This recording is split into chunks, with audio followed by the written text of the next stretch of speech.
Assalamualaikum warahmatullahi wabarakatuh.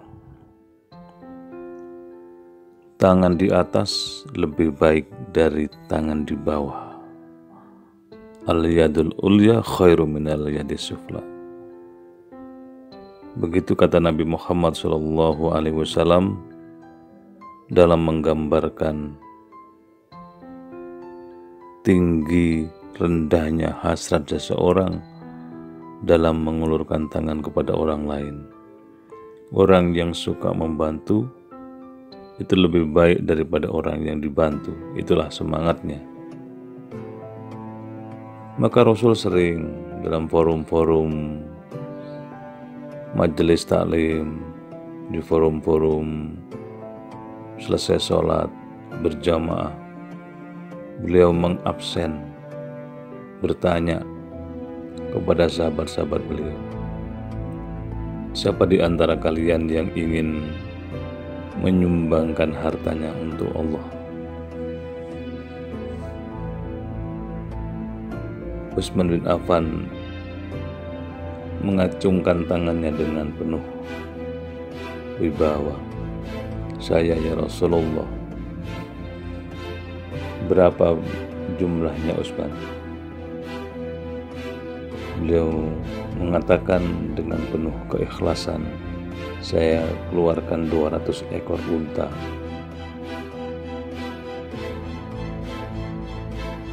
Rasul kemudian melirik yang lain, siapa di antara kalian yang akan menambah? Selang beberapa saat karena tidak ada yang acungkan jari, Utsman kembali angkat tinggi-tinggi tangannya. Saya ya Rasulullah. Berapa yang akan kau berikan Utsman untuk Allah? Saya tambah 200 ekor unta lagi. Rasul kemudian mencoba yang terakhir kali, siapa yang akan menambahi, dengan maksud memancing yang lain. Tapi karena tidak ada yang acungkan jari, mungkin sungkan dengan besarnya jumlah yang diberikan Utsman, mereka diam. Utsman acungkan yang ketiga kalinya dengan menyebut, saya tambahi 200 ekor unta lagi ya Rasulullah. Itu gambaran bagaimana sahabat Utsman punya selera, punya hasrat menginfakkan hartanya di jalan Allah tanpa perhitungan untung rugi. Yang dia lihat adalah di akhirat akan dibalas oleh Allah dengan balasan yang jauh lebih dahsyat lagi, sehingga di dunia harus berlomba-lomba untuk menjadi yang terbaik. Fastabiqul khairat. Tentu saja hasrat berinfak dan bersedekah di zaman Rasul itu terpacu dengan baik, terpelihara dengan baik.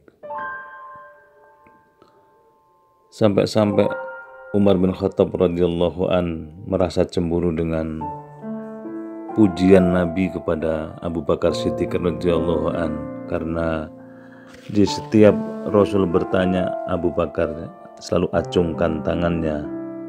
Misalnya pertanyaan, siapa yang tadi malam sholat lail? Saya Rasul, kata Abu Bakar. Siapa yang tadi malam tadabbur Quran? Saya Rasul, kata Abu Bakar, mendahului yang lain. Siapa yang sholat subuh berjamaah? Tentu saja Abu Bakar ngacung karena berada di forum sholat subuh berjamaah itu. Kemudian pertanyaan, siapa yang akan memberikan hartanya di jalan Allah pagi hari ini? Abu Bakar mengacungkan dan saya insya Allah Rasul. Pertanyaan yang disampaikan oleh Rasul, Abu Bakar selalu menjawab mendahului yang lain. Maka layak kalau Rasul menyatakan, menjawab pertanyaan Abu Bakar, apakah saya besok diperkenankan masuk dari masing-masing pintu surga yang jumlahnya 8 itu ya Rasulullah? Nabi menjawab, kalau engkau Abu Bakar bisa. Tentu saja jawaban ini sederhana, tapi membuat Umar bin Khattab radhiyallahu an cemburu. Hatinya iri yang positif. ingin meniru apa yang dilakukan oleh Abu Bakar Siddiq radhiyallahu an, sehingga satu ketika diam-diam Umar datang ke rumah Rasul Muhammad SAW menyatakan akan menginfakkan hartanya di jalan Allah. Rasul kemudian tertarik sambil bertanya, berapa yang akan kau berikan Umar? Sahabat Umar dengan tegas menyatakan, separuh dari kekayaan saya berikan untuk Allah lewat engkau ya Rasulullah. Anggapan Umar bin Khattab, separuh dari kekayaan itu sudah melebihi apa yang dilakukan oleh Abu Bakar selama ini, sehingga dia merasa kemungkinan besar saya sudah tidak terlalu jauh bedanya dengan Abu Bakar. Jumlah kekayaan Umar bin Khattab radhiyallahu an ya lumayan besar, karena Umar itu adalah seorang yang sangat sukses di bidang ekonomi, baik pertanian maupun bidang bisnis, perdagangan. Umar adalah orang yang terbilang sangat sukses, sehingga separuh dari kekayaan yang diberikan untuk Allah itu jumlahnya tidak sedikit. Bisa dibayangkan dari ke-6 putranya masing-masing diberikan bekal sanggup hidup 2 miliar kalau dirupiahkan dari ke-6 putra putrinya itu. Nah, satu ketika Rasul kemudian acara kumpul-kumpul bertanya kepada sahabat-sahabat beliau, siapa di antara kalian yang akan menginfakkan hartanya lagi di jalan Allah? Abu Bakar kemudian mengacungkan telunjuknya, saya Rasul. Berapa Abu Bakar yang kau berikan?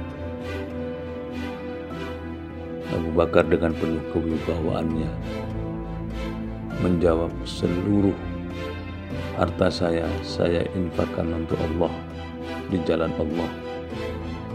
Nabi balik bertanya, engkau kan punya keluarga Abu Bakar, bagaimana nasib keluargamu kalau seluruhnya diberikan untuk Allah? Beliau menjawab, selama ada Allah dan Rasulullah, saya yakin rezeki Allah akan terus mengalir kepada keluarga saya. Sebuah jawaban yang sangat mantap dari seorang Abu Bakar, yang beliau termasuk salah seorang yang disebut oleh Rasul Muhammad SAW sebagai salah seorang di antara sahabat beliau yang akan masuk surga Allah Subhanahu wa Ta'ala. Kaum muslimin, itu contoh semangat berinfak, bersedekah yang demikian luar biasa bagi mereka orang-orang yang empunya, yang mampu, yang kaya. Lantas bagaimana dengan orang-orang yang tidak punya apa-apa? Ada seorang nenek datang kepada Rasul, ya Rasulullah, apakah Allah menerima pemberianku?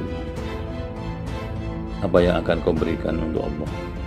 Ya, kemudian ini katanya, menunjukkan genggamannya, ini yang aku berikan untuk Allah.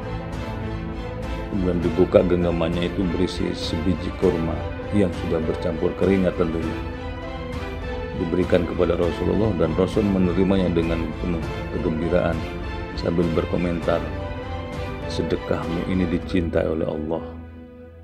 Maksud Nabi adalah karena semangatnya untuk ikut mengeluarkan hartanya, walaupun mungkin bagi orang lain tidak terlalu berharga, tapi niatnya untuk mengikuti jejak orang-orang yang punya selera tinggi bersedekah itu, si nenek tadi mengeluarkan 1 biji korma yang didapatnya diberikan kepada Rasul Muhammad SAW.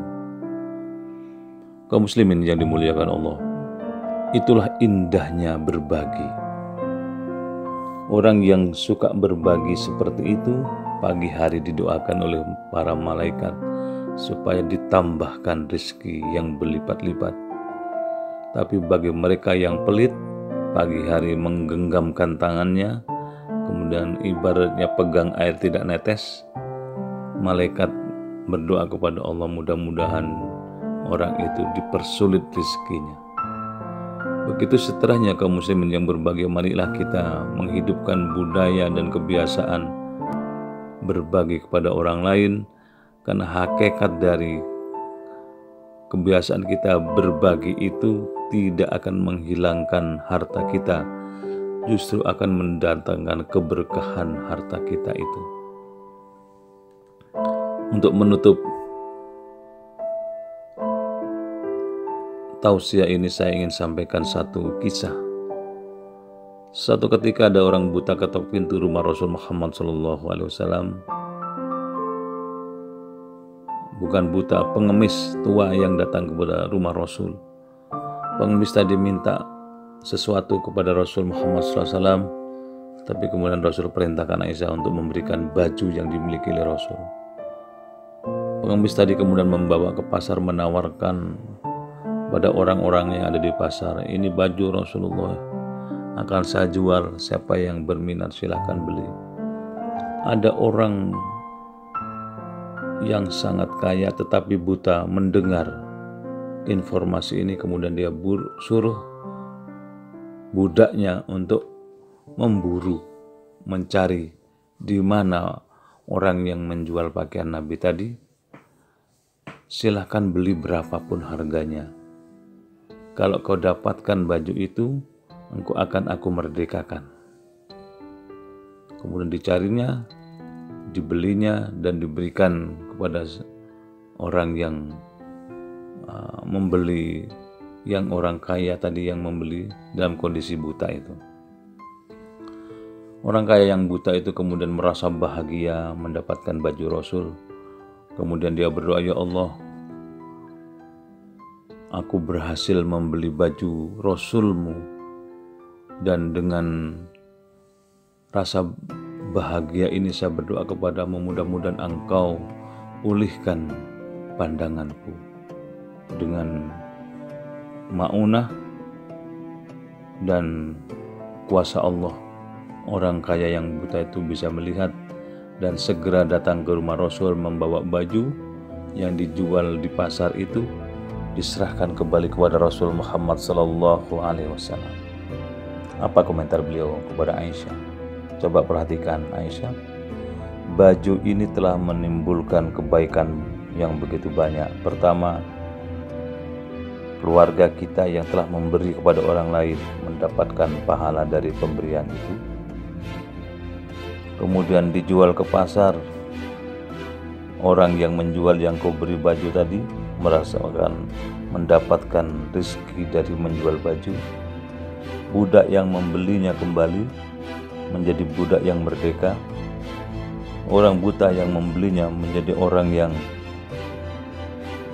terbuka kembali pandangannya. Dan kita hari ini mendapatkan baju ini kembali adalah satu keberuntungan yang juga Allah atur dalam kehidupan kita ini.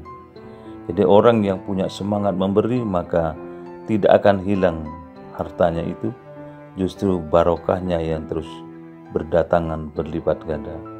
Mudah-mudahan kita semua menjadi orang yang suka memberi kepada orang lain, dan orang yang punya kebiasaan ini kelak akan mendapatkan balasan dari Allah dengan sebaik-baik balasan. Terima kasih. Assalamualaikum warahmatullahi wabarakatuh.